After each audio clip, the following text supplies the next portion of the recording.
So continuing our theme of logistics outsourcing, how many potential suppliers should you invite to your outsourcing process, your tendering process, your quoting process, whatever you want to call it?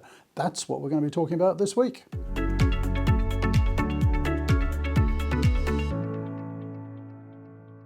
So logistics outsourcing, that's something I've been pretty heavily involved in for the last 25 or 30 years. And you've really got to have a good process if you want a good result out of it.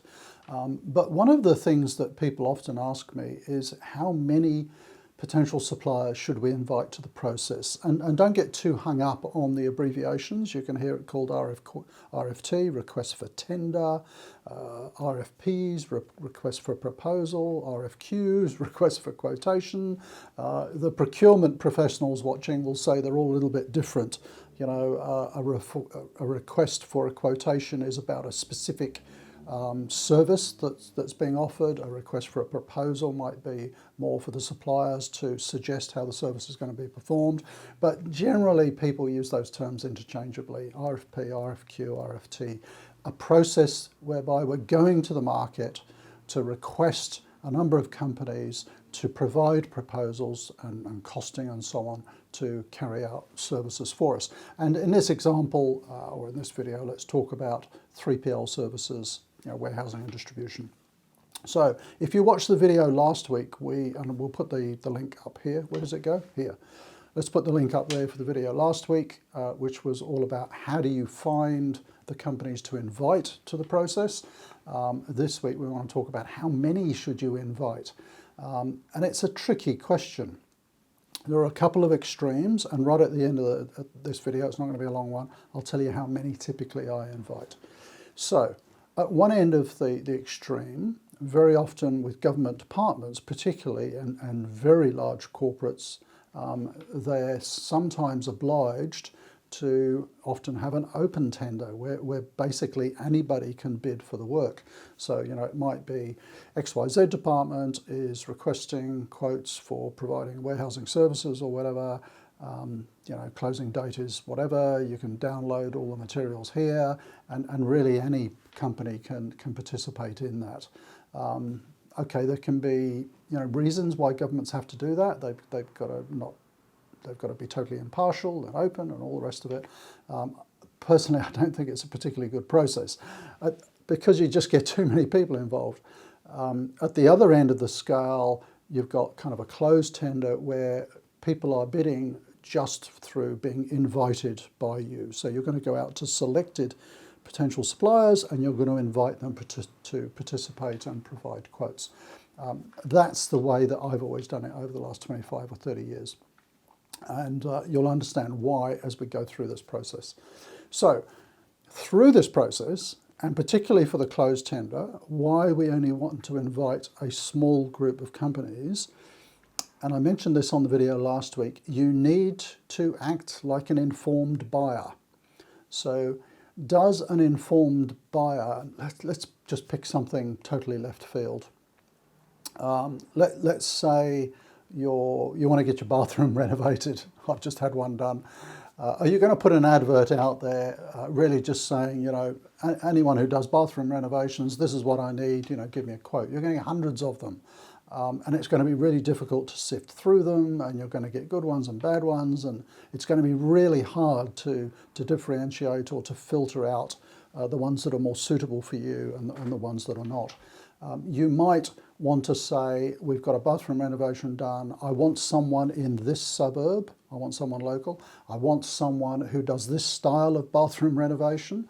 I want someone who does, bathroom renovations within this kind of budget. So now you're narrowing it down and you're going to get much more appropriate sort of responses. It's the same with logistics outsourcing. You want to kind of narrow it down so that people recognize, yes, that's a good one for us to bid on. Okay, so how many should we do? I like to work backwards from the result. I like to be able to go through the tendering process, whatever you want to call it, so that when we get to the end of that process, we've got 3 good contenders to pick from. You don't want to be left with one. I've seen that happen a few times, and it's hard. How can you make a decision? You've only got one left at the end of the process. You've got no one to sort of compare them against. You've got no competitive sort of tension there. You haven't got a decision. You've got one left. You really don't want that. Certainly where my own company, Logistics Bureau, has been involved, we've never had that situation. We always avoid it. Occasionally, I've seen where we've got two who've made it through the process. At least then you have a choice, between a couple. It's nice to have three. So that's three at the end of the process that are, within your budget. They've got the capabilities, they've got the experience, they understand the services that they're quoting on, and you've got three good potential suppliers there to pick from. So if you want three at the end of the process, how many do you have at the start of the process? Well, let's work back. We want three, really good contenders at the end. I would certainly add in an outsider. Very often there'll be a senior executive in the client company who'll say, oh, look, I've heard these guys are good, or I've used these ones in the past, whatever, put them in. They might not be a popular choice amongst all of the execs in the business, but there's a valid reason maybe to put them in. It's nice to have a newcomer. So, maybe there's a new kid on the block, if you like. There's a new 3PL sort of entered the market in a particular industry sector. You've heard good things about them. Do we know if they're a good fit or not? Not sure, but let's have a look at them. So we're now up to 5. And you may then want to add a couple more. I wouldn't go above 7 though. 7 absolute max. And I would say that particularly in this current climate, because what you'll find over the last year or two is that some will drop out through the process, particularly with warehousing outsourcing. Sometimes, once they get into the process and they see what's required and how much space you need and where, they're going to go, look, we just haven't got any space available. Warehousing space is at a premium in a lot of parts of the world. 3PLs are particularly busy, so you may find more so than in the past, 1 or 2 will drop out through the process. So, bear that in mind. If you want 3 at the end, you've got an outsider, you've got a newcomer, you might want 1 or 2 more in there just to make sure you've got 3 good contenders at the end. One thing I would always say as well, so for whatever reason that you're going to the market, you may be, for example, running your own warehousing and distribution and you've decided it's time to outsource that. More often though, the case is we've been outsourced to this particular company. We now want to go to the market and see if we can get a better service.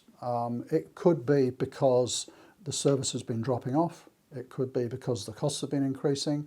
It could be that it's purely company policy that every few years, when the contract comes up for renewal, we go to the market. I've got views on that as well, which I won't share right now. But whatever the reason is, I would always include the incumbent. So by that I mean whoever is providing the service now, include them in the process as well. There's lots and lots of reasons for doing that. It gives them the opportunity to really review what they've been doing to date. What can they improve? What can they do differently? Can they resource things differently? Maybe they've got some new technology. Maybe they can look at their pricing. All sorts of things. Don't throw the baby out with the bathwater. So always include the incumbent.